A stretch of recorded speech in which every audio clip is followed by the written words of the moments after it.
Hey guys, welcome to a new video. So this is weigh-in video, my Sunday weigh-in. So my goal for the near future is to have my Sunday weigh-in uploaded on Monday. As you guys can tell, I've kind of been failing at that because I'm just taking it easy in January. I just feel like I need a little bit of a mental health break from filming, and that's fine.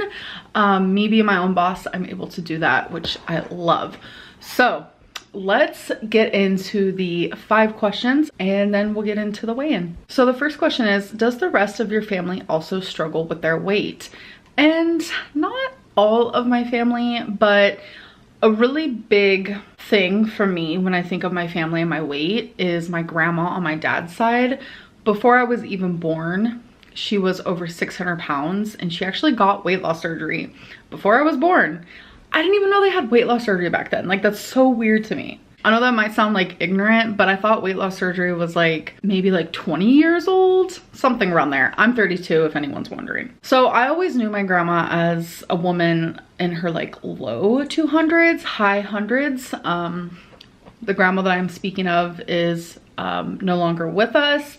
She was like my mom when my mom couldn't be my mom, and I miss her dearly. Like, more than anything, I wish she was still alive because of how close we were. And it's like we have so much in common, not just the weight aspect, but she's also a lesbian. And I didn't know that until I was older and she had already passed on. My dad didn't want me knowing for some reason. That's like a whole other story for a different time. So, but yeah, I do have people in my family who struggle with their weight, but I also have people in my family who are just naturally thinner. Lucky them. Second question is, do you believe in health at every size?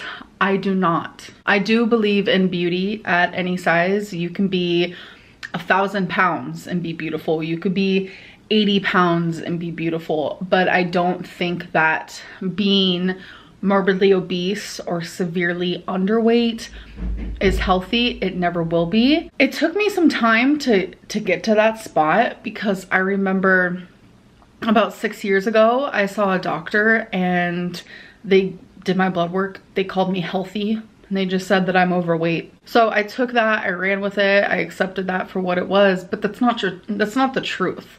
I really feel like even with a clear bill of health, being my size is not healthy.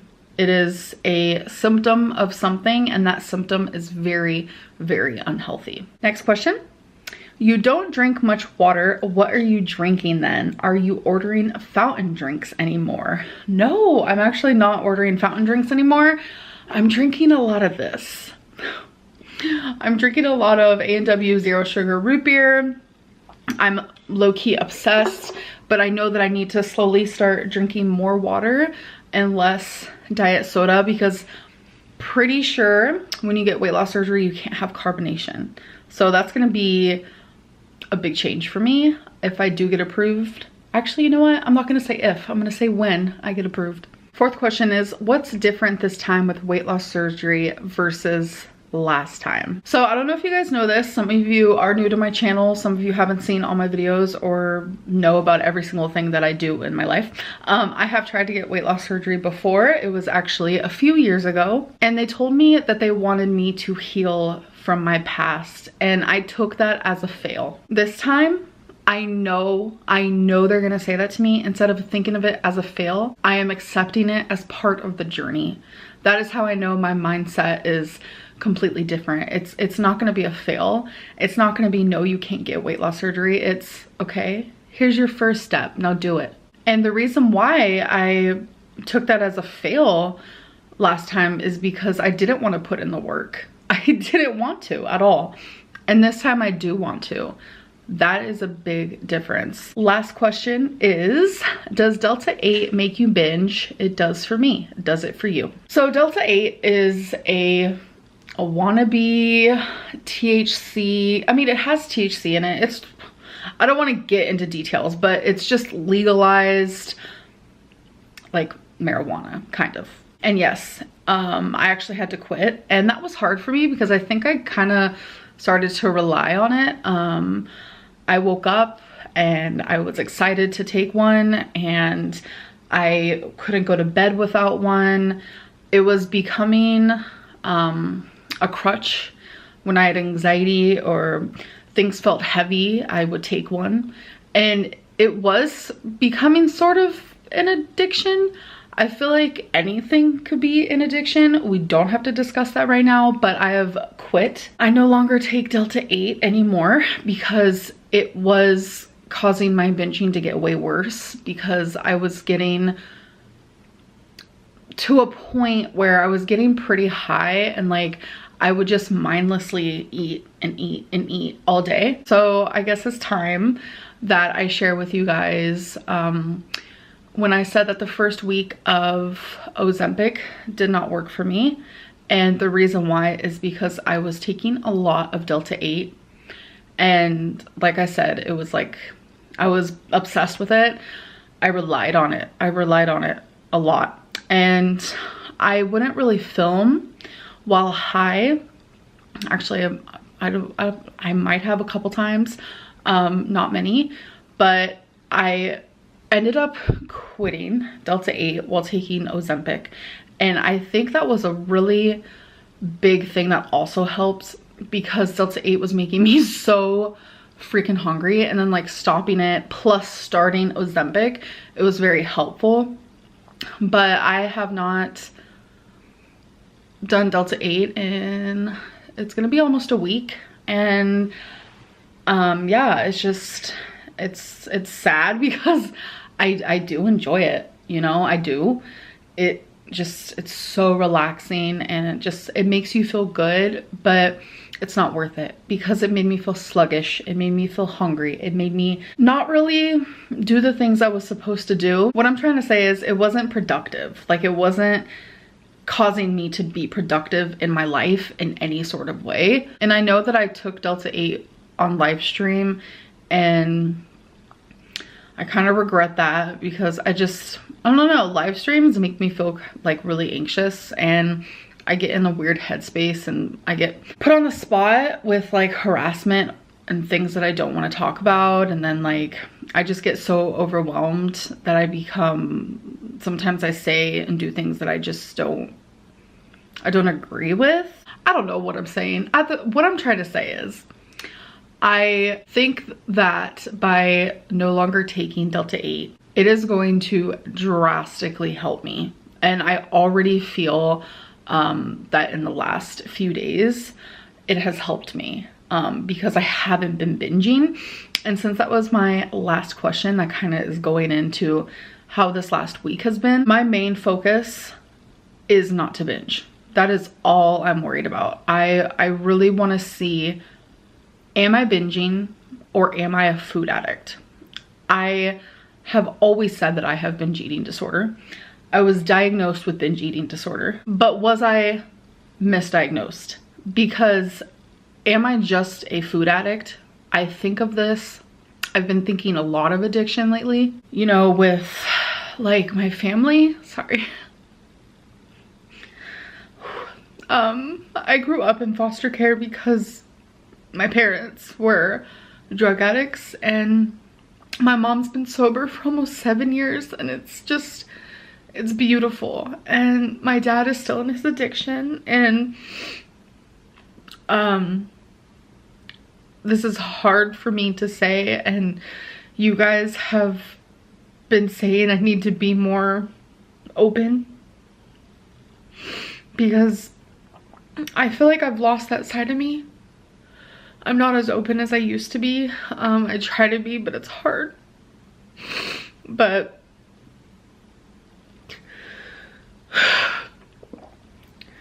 my brother, my little brother, he is back in jail for drugs, and it's like, it's so bittersweet because he was homeless, and it's like, I couldn't help him for personal reasons. I'm not gonna say. I couldn't help him with a home. I couldn't help him with him coming here because it wasn't allowed. And it's just, I feel like I didn't help. I tried, you know, I would pay for his food a lot and stuff, and I don't want to say too much about his personal information and stuff and what he's going through, but right now this is also something that I'm going through, and I know that sounds selfish and I'm not trying to be. It's just, this is like such a, I don't know, it's a very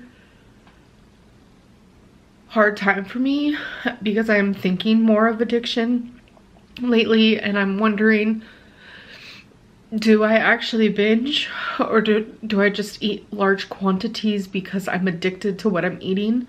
And this is all something that I am going to be able to find out. And I'm just thinking more and more, you know, about it. And like the last time I showed you guys, you know, I was binging. It was literally a meal from a fast food place, and like people were saying that's not a binge, and then I was confused because I was like, well, my psychologist says it is and I feel like it is, and then I don't know. I am confused, and I feel like this whole weight loss journey thing and me seeing another psychologist and really digging deeper, because we need to dig deeper so I can get approved for weight loss surgery. I think I'm gonna be coming to a lot of memories and situations and things that I don't know if I want to talk about and absorb and process and think about, but I have to. And so when I sit here and say I don't want to binge, I guess that's just what I'm used to saying. And what I really mean by that is I don't want to eat when I shouldn't. And that is just the easiest way for me to explain it right now, because I always considered me binging when I'm eating large quantities of food when I shouldn't be eating them. That's what that felt like to me. And I don't know, I want to figure this out. And it's like, am I like my parents? Did I just choose a different outlet, you know? And it's like, my brother, he is an addict, but he chose drugs. Well, drugs chose him, you know? And it's like, I think of my mom, and she is so inspiring. It's because it's like, I remember how things were when I was younger. They were scary, and the things that she did and the things that she went through, it was scary. And I never, as sad as this is, I never thought that she would change, ever. And it's like, she's over 7 years clean, and it's like, she's inspired me.